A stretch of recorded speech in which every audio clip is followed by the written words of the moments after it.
in order to get into these secret meetings, these individuals have to enter the door to the secret meeting in a certain way. They have to give a sign, a token, or a word. Sometimes they would use a knock instead of a word. So what became important was that, as it became more and more secretive and people were starting to look at these groups because, you know, they were trying to do, we'll just say, crimes in private and not get caught. Yet people started to wonder and ask questions about all these mysterious crimes that were happening in their communities. So, you know, they had to find different ways to break their pattern, yet still know one brother from another.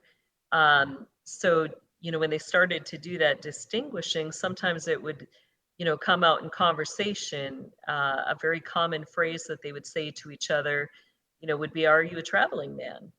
And it seems like a very simple question, but what, they were looking for is if that person would answer, that they were going from one quadrant to the other, particularly from the west towards the east, then they knew that they were a Masonic brother. If they didn't answer the question in that way, then they knew that person was not. So it became an easy way to weed out who was a brother.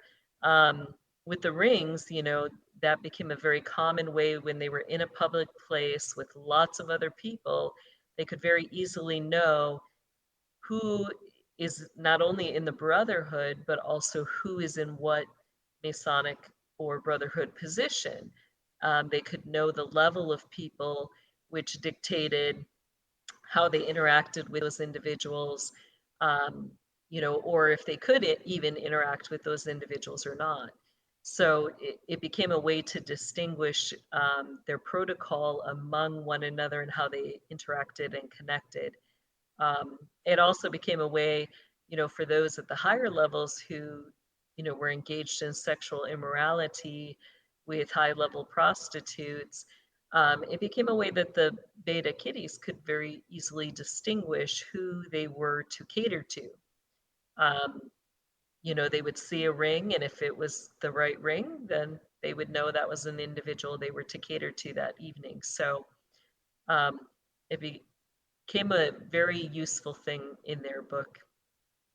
So the rings, ladies and gentlemen, is more than a fashion accessory. It's a piece that speaks its own language to others in its own group. It lets you know who you are, what rank, what level you are, what you like, what you don't like, and what you participated in. All that in a logo. All that in a logo on a ring or a color of a stone. A lot of these rings are passed down through family generations. So, if you have a family member who was very invested and very high in the system, say they did sit on a satanic council seat, when they pass away, it's, they're already going to have somebody that they've chosen to be their successor who will sit in that rotation on their council seat. And then you have other people, like if that person who inherits that, has a mental breakdown or something happens to them, they're not able to fulfill the position, then other high priests or priestesses would be able to battle for that councilman's seat.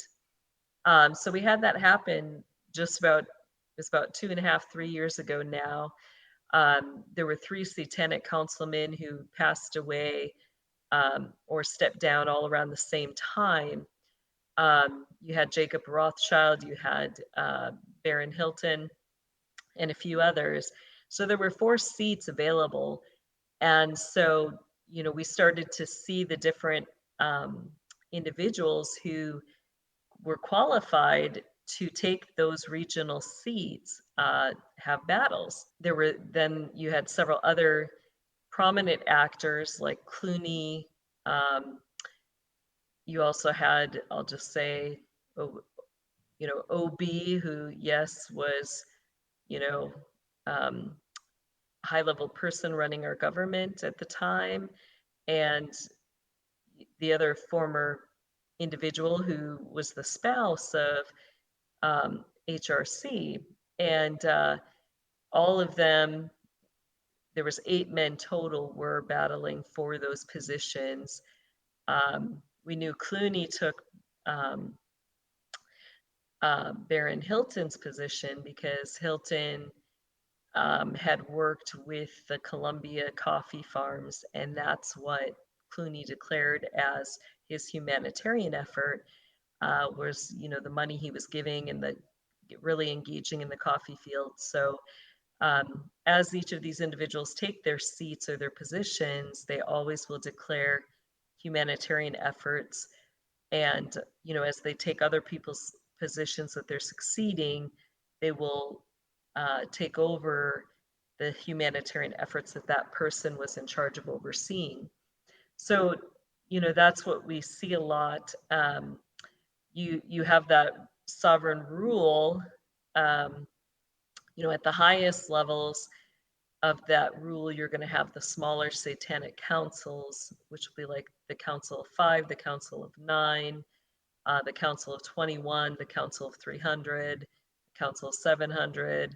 Then it's going to go from there, you know, within that council, they break up where those councilmen are overseeing a quadrant, both internationally as well as in the US. So they'd be put, you know, either in the east, north, south, or west quadrants to rule. Their ring color signifies that. The gold colored or kind of yellow colored stones are going to mean that they sit in the eastern quadrants. Those stones also could be orangish or kind of a topaz color, brown. Um, those who are in the western quadrants are going to have the blue. Those in the north are going to have the green, and then those in the south will have the red. The black stones are going to signify that's the stones of power. So each of the mothers of darkness have those rings. There's 5 of them. And then on top of that, they would also have their colored ring. So, you know, they would have the green or the blue or the yellow or the red based on which quadrant they oversaw. And their rings are special, as many of the councilmen's are. They have these little pins that come out, so they can put poison in those rings. The poison kind of drips out, and you know, they would do things like come up and start brushing somebody's hair or running their fingers through their hair, and an hour later that person would die from a heart attack. So this one in particular is usually commonly worn among the council members of the Satanic Council for the southern quadrants. So that's where you're going to kind of see that with the braiding around the middle, the very distinguished pinpoints holding the gem in. And then instead of just, you know, a stone that's cut or designed, it's very plain, very oval. So that's going to represent more of a Satanic Council person versus other ones would are very common or significant with the high priest and high priestesses. So they would be the other, we'll say, like positions in the system where different color rings. So red is going to signify a high priest or priestess. If you see it in this usual oval shape where it's all one piece stone without the stone itself being cut, it's more in its raw form, that's going to signify a councilman. You've got kind of that braided look around the stone again, and it's not, you know, cut in any specific way. It's just kind of like that general blue stone. So that's going to represent a quadrant councilman seat for the Western quadrant. That's the blue quadrant. So, you know, that's going to tell you their position, that they have a rotating seat on the Satanic Council. Wow. So someone in the chat, Jessie, has said she's actually wearing Diana's ring. Is that possibly her actual ring that she got? Is that a possibility? That could be her ring? I believe that is Diana's ring, yes.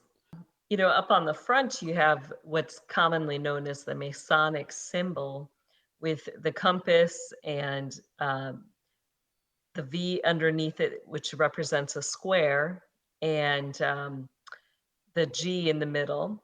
And so, you know, most people take it that that's it at face value. But when you really start to break down the symbol, the top part that comes down, that represents the male anatomy. The V represents the female or the chalice. That's often used in rituals. And a lot of times you'll see this symbol used as a symbol in sex magic, where you have the, you know, the upside down triangle, or we'll say the triangle and the V. Now, you'll notice on this that there's kind of a space above the G, kind of like an indent. That is very particular. That means that this ring is one that also is connected to different military programs. So I would say this person's probably very involved uh, with different government agencies that also, um, you know, fell under high-level Nazis or Masonic orders under Michael Aquino. And that little V up on top, that space tells you, you know, which departments or programs in the government that individual is connected to. You also see the diamonds, and that's, you know, we've talked a little bit about the diamonds on the show, but I want to bring out something else about the diamonds tonight. Um, on the bottom, you have 9, and on the top, you have 5. And that number, 95, is often used to represent Satan. You see it in things like the Disney movie Cars, where the car, you know, is red, the main character car, and he's got the number 95 plastered on the side. So that's often a sign for Satan. And then, you know, the gold is going to be, you know, a sign that this individual probably is high level in alchemy and working with the elemental um, magics, most likely things dealing with the immortal stone or the philosopher's stone because of the cut on that ring. Um, with the diamonds, usually, you know, I guess I can't say all the time, but the majority of the time, those will be connected to rituals that that individual has been involved in and may very well indeed be um, diamonds that were made after a ritual killing and then put into the ring to signify special killings in that individual's career or their Luciferianism.